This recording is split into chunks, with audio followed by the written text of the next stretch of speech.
What's going on, everybody? This Childish, we're back at it again, coming at you with another D6 video. As always, thank you all so much for tuning in. The newest update has recently dropped. We have ourselves a new natural 5-star in the Medina faction, Mr. Benito. We're going to be taking a look at the rock and scissors version, as well as take a look at one of my newer teams that I've been testing out in Karos trial. Also, I've had a couple of things that I've kind of learned along the way in the past week, and I just want to go ahead and share that with you.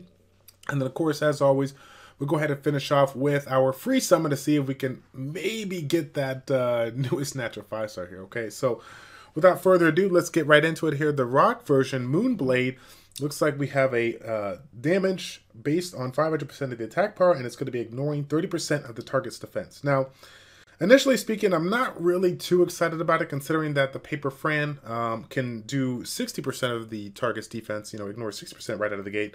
Obviously, when you take a look at it maxed out, a little bit more damage, a little bit more ignore, so that's not too bad.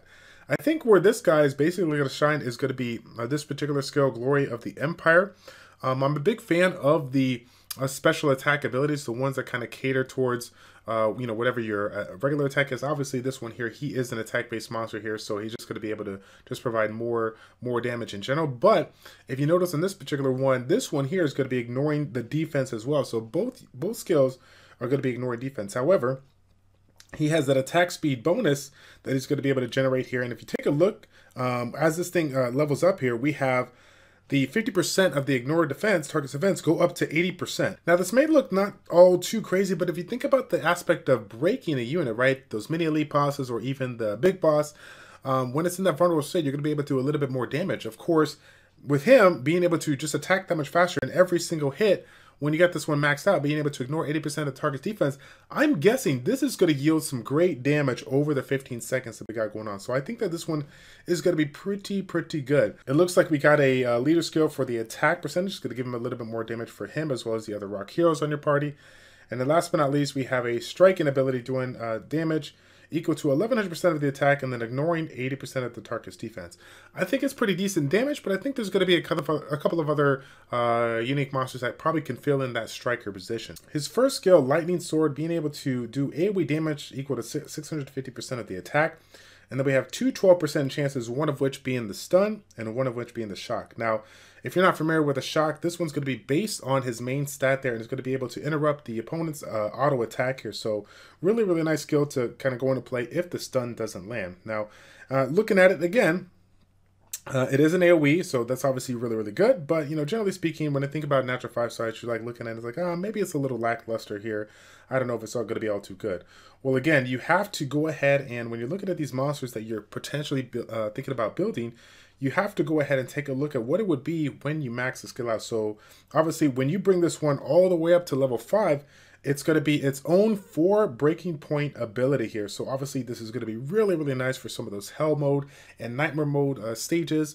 Some of those giants that have, upwards of 4 to 5, even 6 breaking points here. You're going to be able to utilize this skill if they're not resistant to it and take advantage of it so you can get the unit broken down and be able to do a little bit extra damage here. His second skill, Brandish Cutter here, providing a single target damage equal to 700% of the attack. Now, keep in mind that it is in a cone, so we're going to get a little bit more value out of it if we manage our attacks effectively. And then, of course, we get a little bit more damage here if the target is disabled by means of a break. So that's obviously really good. And then, of course, last but not least here, this is a stacking skill, so we're going to have 2 different counters. We're going to be able to cast this 2 times if it's available here. Maxed it out. It looks like it's going to improve the reduction of the skill, reduce it down a little bit, and of course provide quite a bit of damage here after this one's maxed out here. So not too bad at all. And then of course, when you think about the damage it can do and the fact that it's a stacking skill, that's going to be a lot of burst damage that you can put out. The leader skill is going to be final damage of the Medina faction heroes by 10%.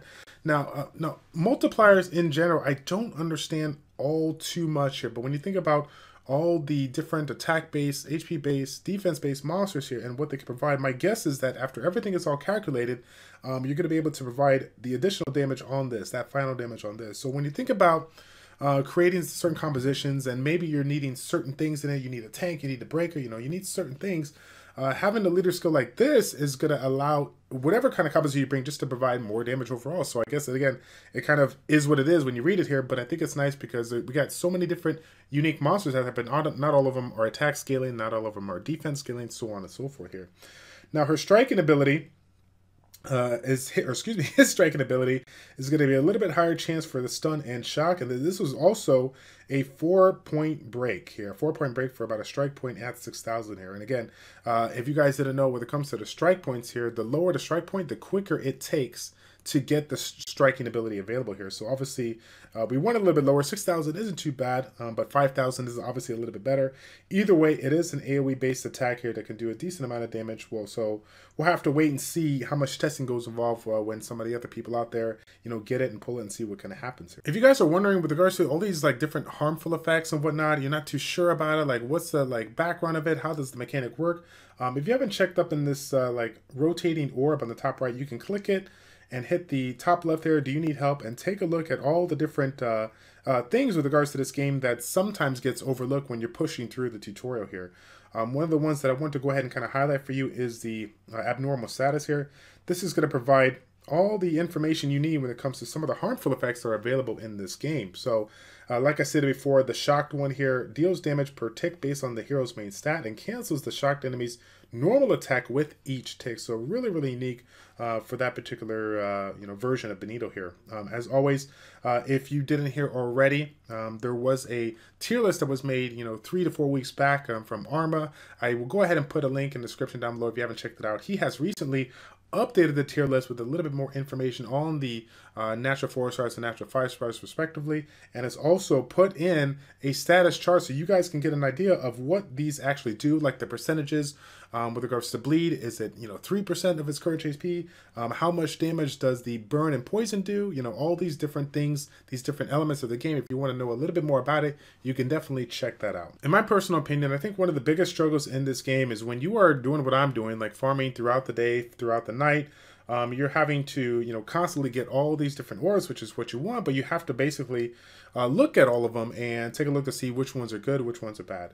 As you guys already know, I am currently farming for percentage-based 4-star orbs, and I've been doing it for over a week and a half now in the hell mode. So one of the things that you probably have heard about whatnot when it comes to going through them and seeing them, obviously going ahead and getting them +1 so that you can mark them, essentially save them, is really important. But the one thing that I want to talk to you guys about today is the bulking sale here. So when, of course, this whole process, getting so many different orbs, and again, after 8 hours of farming or something like that, you have to take a look at a ton of different orbs. But one of the things that I didn't even realize is that when it comes to managing the bulking, when you're doing the bulk sale, the order of your orbs essentially goes by the quality. I mean, it's almost like a direct correlation to the quality. And now hear me out.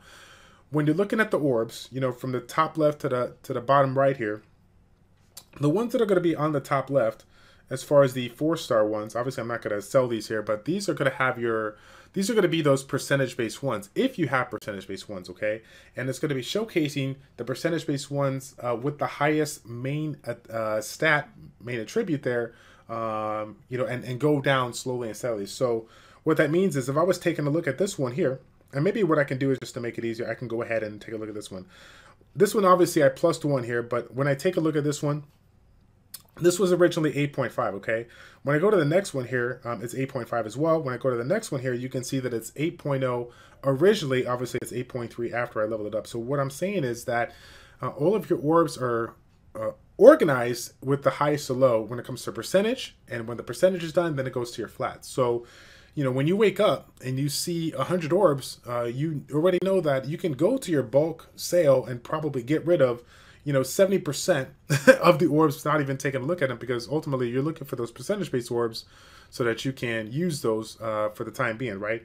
And so that's what I do. I generally have found, when I farm and I get about 100 orbs, I would say easily the first 70 to 80% are just a wash or just flat, flat-based stats that are not really good.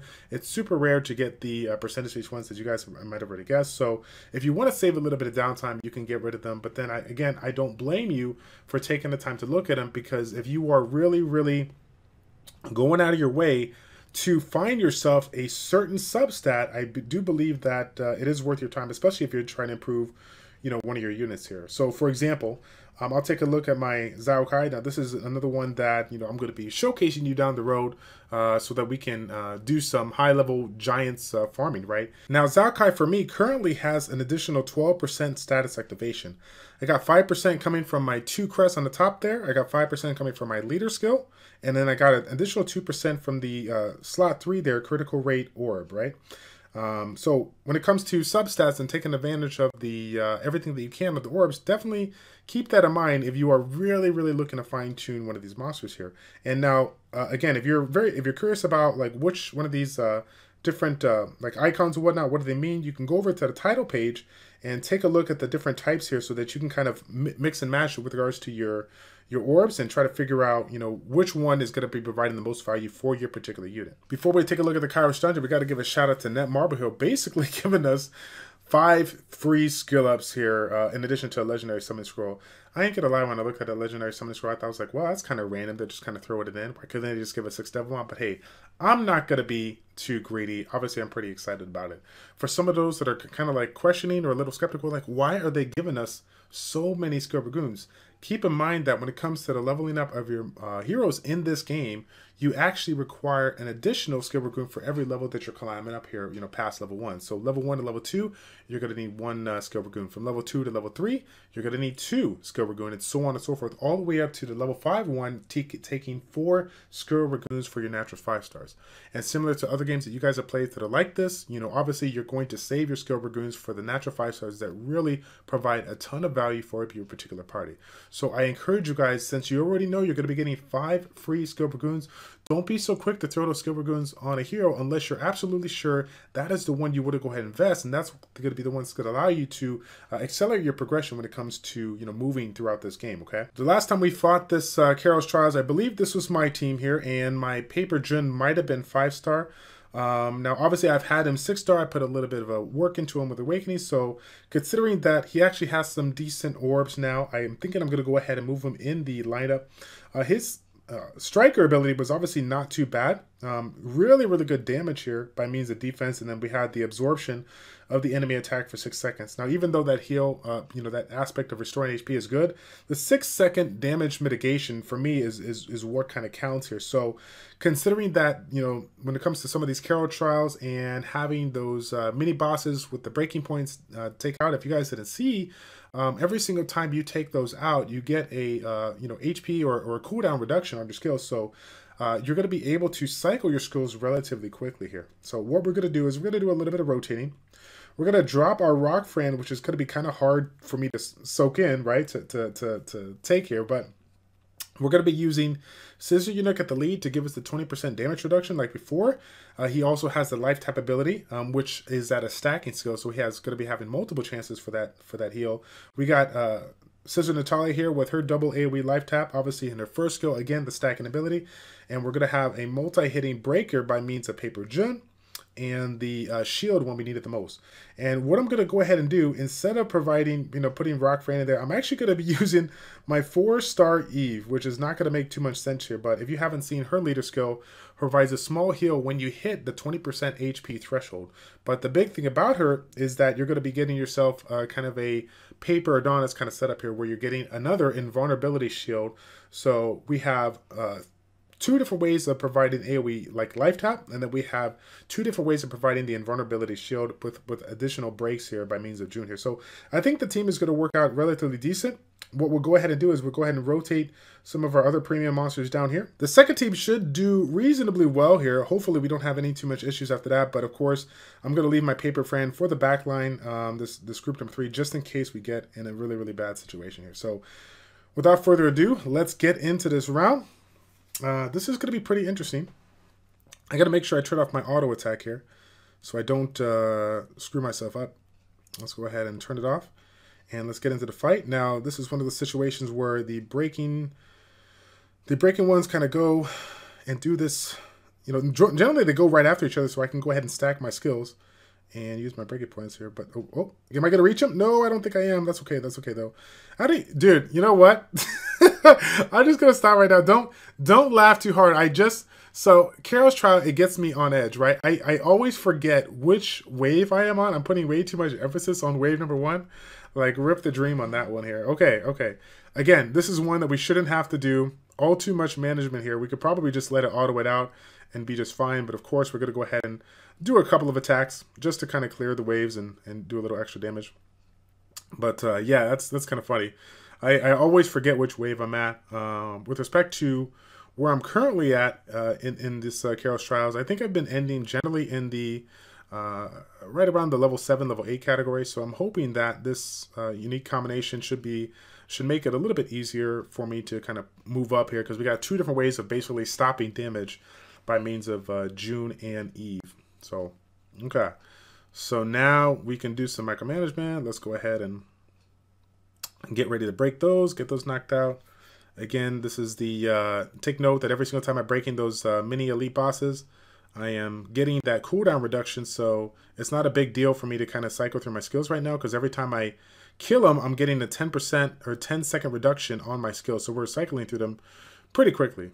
Obviously, you guys are going to be manually this. This is not something that we generally auto, when we move up there. So, but you can use your skills if you want to and not be too concerned about, basically wasting them, because again, you're going to get them, back relatively quickly. So, okay. So now, even though wave number 4 is not too bad, we still want to watch out and kind of keep an eye out, because you never know when they're just going to drop the hammer when it comes to all these units coming into play. Let's go ahead and kind of get around. I'm going to try to see if I can get both hits. Did I get the hits? It doesn't even matter. I was able to kill him. So, all right. Just kind of take a look at overall. Right now, the micromanagement is not bad. We're doing just fine. It seems like they're not coming as quickly as I thought they would, considering where I'm at. So what I'm thinking is that in my previous ones, that kind of got me all worried about it, is that I had so many different mega boosts when it comes to the difficulty that I was finding it a little bit more challenging before I got up into that 7 to 8 range. So let's go ahead and get these broken down. Again, no issues here. Once this guy pops, we should be seeing these 2 as, again, the same kind of strategy. Just trying to knock them out, take them out. All right. Looks like we got a follow from Twitch. GG. Oh, shoot. I did my attack here, but I didn't mean to do it. All right, all right. Let me go ahead and take this guy out. And no big deal. Again, I don't think we've had a mega boost yet. I think it's been pretty easy. So this is generally, now this is where I get excited, because the once I get into that range of like 1 to 2 of those excellent, awakening materials, then I'm pretty happy about that. And generally speaking, I don't know if it's gonna be a delay here. I don't want to waste my skill. That's actually a pretty bad attack here, but I don't want to waste my skill. But I'm kind of waiting to see if some more of them pop out. Let's see if some more of them pop out there. Okay, now we're starting to get the wave in here. Now we're starting to get the wave. Let's go ahead and see if even more come out. Right now, no, none of them's coming out here. So looks like every time we kill some, then they go ahead and come out here. So let's go ahead and just take a little bit extra out. Again, no issues here. Looks like we got a bomber here. I'm going to go ahead and move all the way down and use my second ability here from June to go ahead and provide the shield. Again, it's probably a little bit of an overkill, but we don't want to take any chances. We just want to get through the fight. As you guys have seen many times before, anytime you kind of take a second guess and they do some crazy damage, randomly, it costs you your team. So we don't want to take any, take some necessary precautions here. All right. So let me go ahead and line it up. Ooh, we missed the break. We were a little bit too early on that, but that's okay. We still get the kill. We still get the cooldown reduction. A lot of different units coming out of here, trying to get this, trying to take us down, but that's all right. Let's go ahead and move around, and let's go ahead and try to get the break there. We did get the break, so we were able to take it out. The good thing about it is that we're able to take these out relatively quickly, and we're getting our skills back super, super fast. This one, again, this was more of a mini boss kind of a stage, so really no issue on that. We're moving on to wave number 8. If we get hit with that mega boost, we're going to be in a situation here. Let's see what happens. The mega boost. Yeah, there it is. That's what happens. That's my luck here. So this is what's going to test our might here. Let me go ahead and turn away around, and we'll do. Oh yeah, this is what I'm talking about. this is what I'm talking about here. They came out of nowhere. There's the invulnerability shield. So I'm going to go ahead and wait a little bit. We're going to go ahead and wait a little bit. We got 2 seconds, and let's go ahead and do our big skill. Let's go ahead and do our AoEs here. Again, we're sitting back, I'm trying to get a couple of other attacks in here. And let me go ahead and do this right here. Use the absorption shield as we continuously just try to keep our health up. And break it! Oh no, dude, this is what happens. I swear to God. Every single time, wave number 8. So that was obviously bad management on my part there. Nothing we can really do. We unfortunately just wasted that round. Honestly, I really wanted to make it to wave number 9, especially for the fact that they're doubling it up right now. But considering I lost my main team, I'm going to go have to stop right there. Again, don't get yourself stuck in a corner. I try my very best to try to maneuver and get myself, out of the range, because once they start coming at you, it's super hard to manage. And with me, I have a couple of heroes that have, cone-like effects, so if I can turn them around so that I can get a little bit more value out of my skill, I will not fail as bad as I did just there. So we'll go ahead and finish off the video with our free summon. We're definitely going to choose Benito here to see if we can kind of get lucky. Obviously, if we get a nat 5, whatever nat 5 it is, we're going to be happy with it. If we get Benito, it'll be super cool to test it out. With regards to, doing a full-blown pack, a 10+1 here, we can't do that because, again, we're very, very limited on our rubies. But I don't know if you guys caught, and I think it was a video or two ago, we're definitely trying our very best to get to the 7,000 mark on Twitch. So if you guys don't know, I actually do stream Sunday, Tuesdays, and Thursday night. I stream Summoners War as well as Destiny 6 from 8 p.m. to 10 p.m. Central Standard Time.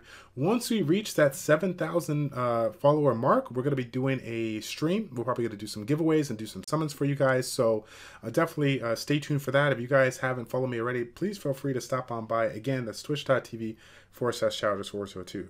Okay, so let's go ahead and see if we can get super lucky. At the very least, can we get a natural 4-star so we can get some free skill ups? If not, I will gladly take whatever you give me, because any skill up is a good skill up. Come on now. Oh my God, this is not what we wanted, but again, what can you expect from a free summon other than the fact that it's just going to be fodder, and it is what it is, right? Okay, so either way, guys, that is going to be it for our video today. I hope you guys enjoyed it. If you did, don't forget to hit that like button, and I will see you guys all in the next one. Take care.